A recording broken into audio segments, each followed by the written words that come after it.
What's up, good people? Welcome back to my YouTube channel. If you're new here, hi, hello, I'm Aaron Cartier. Welcome. And in today's video, we are going to be getting a little techie. Now, I am not a tech guru, so we are not going to be, divulging into the hard meat of things, but we are going to talk about which camera do I think is the best for vlogging. Now, I am someone who vlogs here and there, and I'm always in search of the latest and greatest, and I feel like right now, one of these cameras is having a moment. However, we cannot forget about an OG that got me through a lot, that has been there for me, and we're just going to talk about it all. If you are someone who is wanting to get into vlogging, if you're somebody who is scared of vlogging, who is shy about vlogging in public because sometimes it can be a bit intimidating, then we are going to talk about which camera is best for you, which camera I think you should check out, the price point. We might get into some specs, and I'm going to show you the quality and the difference between both. So if you are someone who wants to get into vlogging, please stay tuned and check out the rest of this video. In today's video, we are going to be comparing two different cameras, two cameras that are primarily made for vlogging, I feel like, or you can use them for whatever you like, but mainly vlogging. And that is going to be the Sony ZV-1 and the DJI Osmo Pocket 3 camera. I feel like that's a tongue twister. Or the DJI. People call it so many different things, but primarily I use them both for vlogging, and we're going to see which one may be the best for you because everybody is different. So let's go ahead and let's start off with the Sony ZV-1. Now, I have had this vlog camera for quite a while, and it looks like this. I have a case on it right now. This is what it looks like in the back of the camera, but I've had this camera for quite some time, and it was my go-to. It was my everything. But for me personally, I wanted something that was a little more compact and a little more handheld. I am not a person who loves to carry a big, huge vlog camera with me because I carry a lot of small bags. When I'm at events, I don't carry huge bags with me, so I needed something compact. However, I love the quality on this camera, and I'm going to show the quality between the both of them just so you can kind of get a feel and you can see the difference. But I love the quality on this camera as far as the recording. Now, I do use this camera still. I mainly use it for pictures now. Now, I'm not saying if you are somebody who wants to have fire, high quality, great photographer pictures, this camera may not be for you. This is something that I use more so when I'm out and about and I'm at events and I want to get something for Instagram and things like that. This camera is perfect for this. There are plenty of other cameras that are better at picture taking, but for me, this one is still compact enough where I can still fit sometimes with me and I can still take my pictures because I love that it has the flip top. So when I take my pictures, I flip it over like this, of course, so I can see myself. And then it also is compatible with like a self-shooting type of remote, which I have, but I left in freaking Tokyo. But they have created a Sony actual, what is it called? Like, not a tripod that you can use with this and carry around with you, which to me, that's also something that is also going to create more bulk for you, but it does what it needs to do. Now, the other thing that I like about this camera is that it comes with this little puff ball. So if you're out and about and say you're vlogging in public, you have a little puff ball that comes on top that creates noise canceling, so the wind is not blowing. It's not a whole bunch of noise all around everywhere around you. And then also, if you're somebody who wants to have smooth skin, it does have a skin smoothing effect that you can put on the camera. I really didn't use that because sometimes it just makes you look too smooth, and we are not perfect. So it's like, show all of our imperfections and our flaws. But if you are someone who may be having a terrible bad skin day, then that filter may be perfect for you. Also, I'm not someone who changes a lot of settings. I did watch a YouTube video on how to make the settings better, but I'm not someone who really divulges and changes the settings to be like top tier. I just want something I can grab and go about my business. I'm not really high techy. I'm more of a fashion person, duh, but I'm not really high techy like that, so I'm not like trying to get all into that and do all that, because for me that can be frustrating sitting there trying to get all that together. But you can definitely change the settings. Also, what I like about this camera is that you can also send the pictures and videos between your phone. You can connect to the Bluetooth or the Wi-Fi. You can send the pictures back and forth, which I have done that before, but for me, I found that the connecting was definitely annoying and it was hard to get connected all the time. I feel like I was having trouble sending the pictures to my phone all the time because you have to download an app and do all that extra, and I'm just like, you know what? I'm gonna just take the memory card out and I'm gonna put the memory card in my phone and we're gonna go about it that way.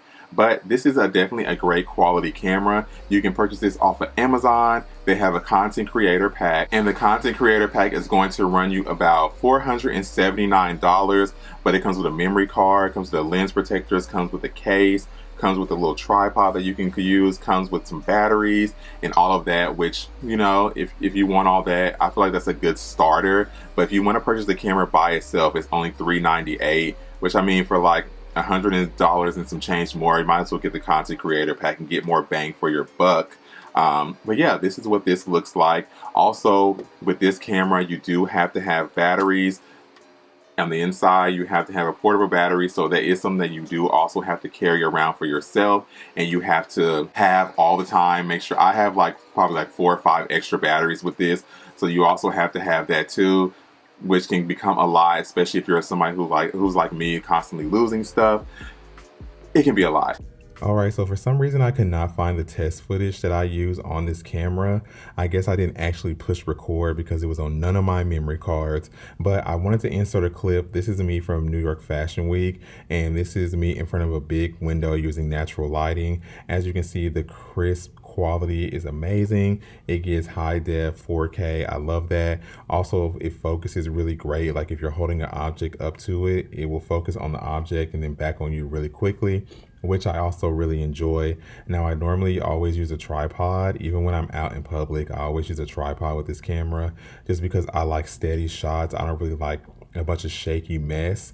So when I am out in public, I use a tripod and it works good for me. Now, if you are someone who has a hand that's not steady, it is going to be a little shaky. It's not going to be like the Digi. It's not going to, you know, have that automatic gimbal that keeps it from bouncing around. But overall, it's still a great camera. It's a good starting out camera. If you are someone who does not want something small and handheld, this may be the one for you. It is specifically made for vlogging. Alright, so let's go ahead and let's get into the next camera. Now, this camera I was very excited about. It took me a long while to purchase it, but however, I was like, you know what, for my birthday, I'm going to treat myself because it is it very much so is expensive.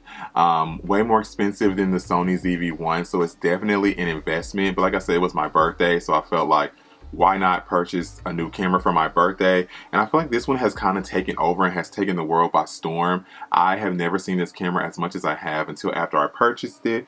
And that is going to be the DJI Osmo Pocket 3 camera. Now, I do have a case on this one because, you know, we just got to protect it because it is a gimbal type of camera. And I feel like the gimbal is just so sensitive. I just feel like any little thing will make it break. However, this is what it looks like, and I also have the battery attachment on it as well. Let me see if I can get it off.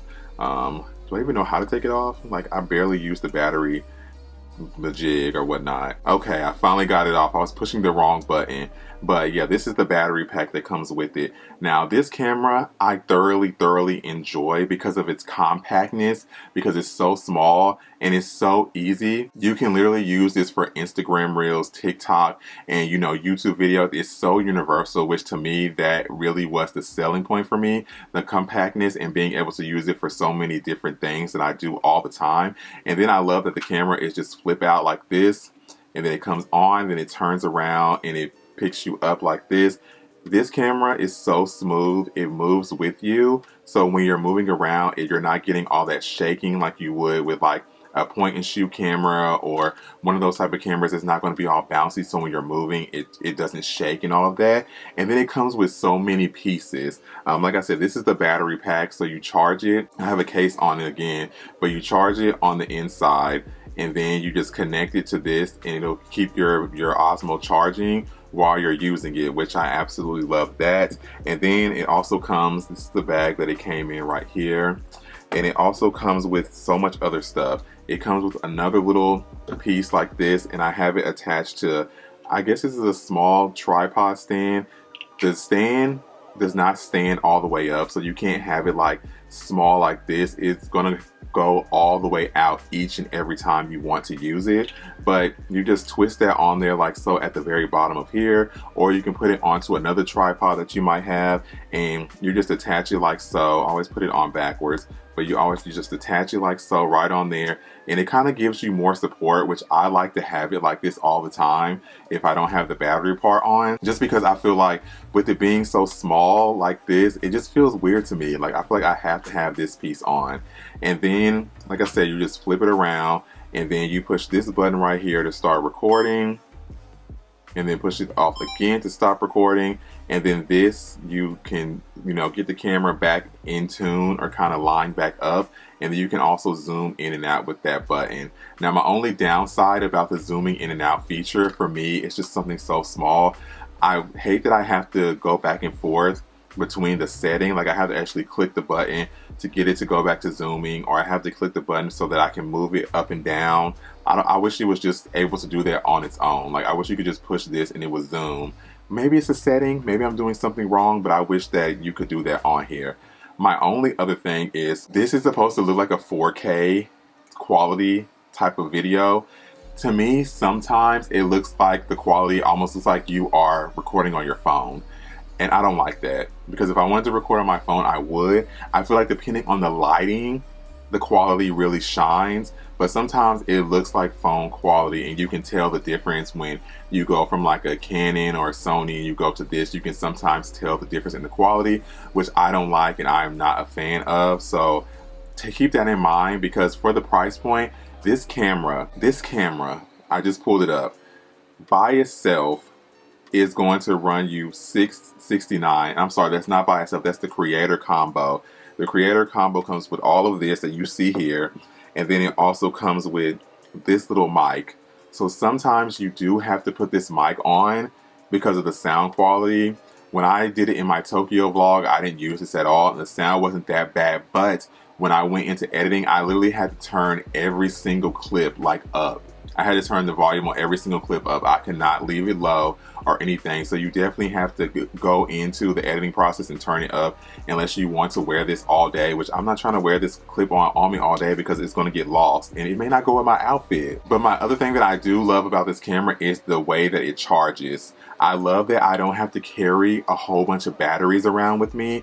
That is another thing. I'm very much a person of convenience now. At this point in my life, I like convenience. I don't like having to do more than what's required of me. And I like that I don't have to carry like 5 battery packs with me. I don't have to carry the charging stand for the batteries. I don't have to do any of that. I just take my USB-C charger, plug it in here, plug it into the wall, and it literally is charged up in like almost like 20 minutes. Like it charges so freaking fast. Like it was on 70% and it literally was already at 90 at like 15 minutes worth of charging. So I love that it's fast charging. I love it about that. I love I don't have to carry batteries around or anything.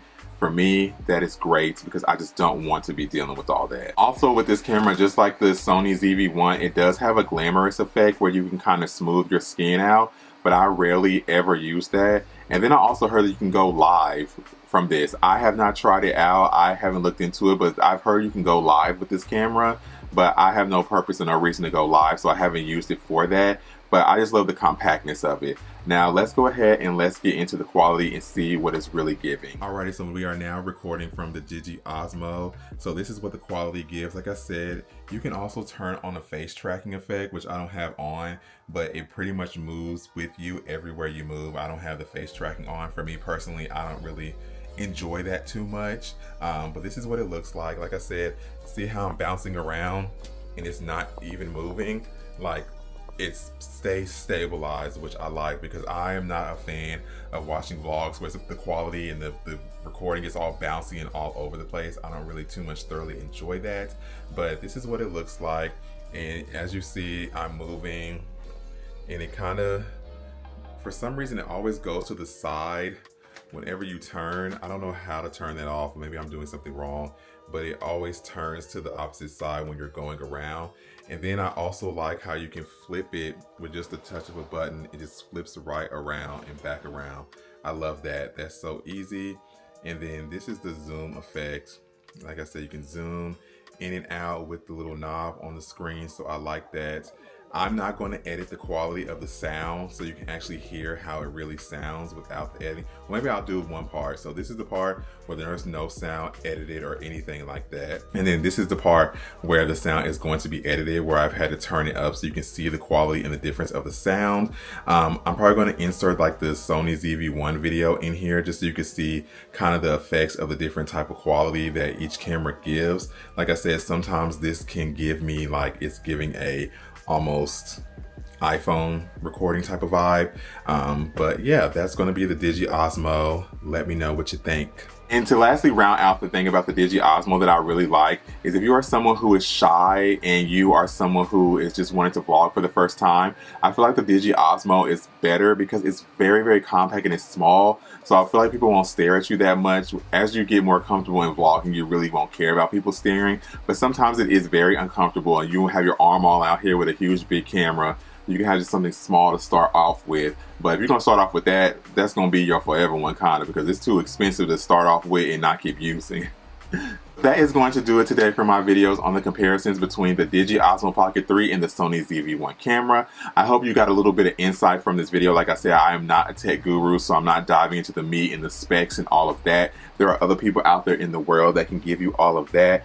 I am here for those people that are looking for a vlog camera that want to start off and just want to get into vlogging, and you know, they're not really diving deep into it like that. But I hope you all enjoyed this video. Please leave me a comment down below. Let me know which camera you are thinking about purchasing, if you are even thinking about purchasing. Let me know which camera you thought was probably better for the price point. Let me know which one you thought was actually worth the money down below in the comments, because I would love to hear what other people think. Also, please make sure that you do give this video a big thumbs up, as well as hit that subscribe button down below so you do not miss a video every Sunday that I upload. And until I talk to you guys in my next video, as always, make sure that you shine bright like a diamond. Bye.